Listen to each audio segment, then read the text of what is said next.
जो कानून का शासन होता है तंत्र में, तो अदालत को ही सजा देने का हक है, पुलिस को सजा देने का हक नहीं है, न्याय करने का हक पुलिस को नहीं है।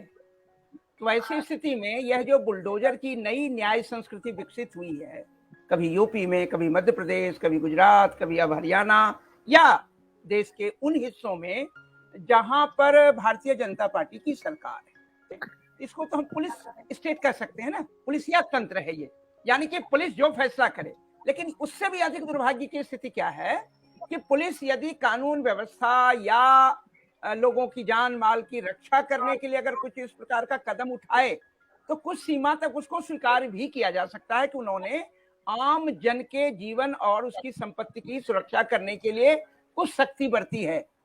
किंतु अगर पुलिस अपने ऊपरी आकाओं के दबाव में, और जो ऊपरी आका एक सांप्रदायिक राजनीति के प्रतिफल भी है, उन्हीं के परिणाम हैं, और उनकी राजनीति बहुत साफ है, जो सांप्रदायिक राजनीति है, तो ऐसी स्थिति में अगर पुलिस कानून के प्रति, न्याय व्यवस्था के प्रति, संविधान के प्रति अगर प्रतिबद्ध नहीं है और वो राजनीतिक आकाओं के प्रति प्रतिबद्ध है, तो फिर आप कोई भी उनसे अपेक्षा नहीं कर सकते हैं।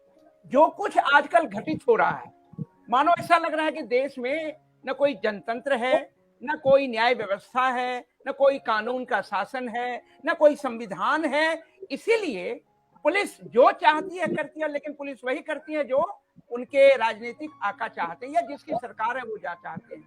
मेरा एक सवाल है कि यही स्थिति उन राज्यों में क्यों नहीं है जिन राज्यों में गैर भाजपाई सरकारें हैं, वो ऐसा क्यों नहीं हो रहा है?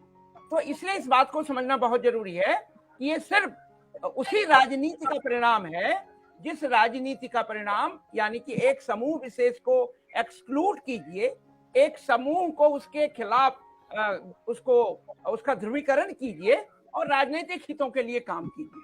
तो आप समझ सकते हैं कि पूरी राजनीति को समझिए। और कई बार तो ऐसा लगने लगा कि अब इस राजनीति पे बहुत चर्चा करने से कोई नई बात सामने नहीं आ रही है।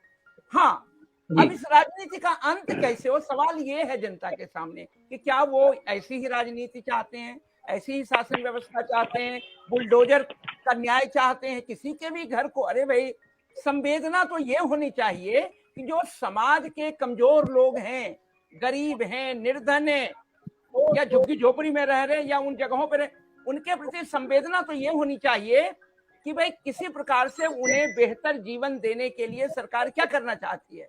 और यदि कोई ऐसी स्थिति पैदा भी होती है तो उनको कम से कम पहले प्रोवाइड तो करो कि तुम उन्हें एक बेहतर जीवन देने के लिए कौन सी व्यवस्था करने जा रहे हो। यह तो बिल्कुल अन्यायी तंत्र है। इस अन्यायी तंत्र में आप, वो भी भारत के नागरिक हैं, उन्हें भी एक ही वोट है, राइट टू जो वोट है वो सबको बराबर है।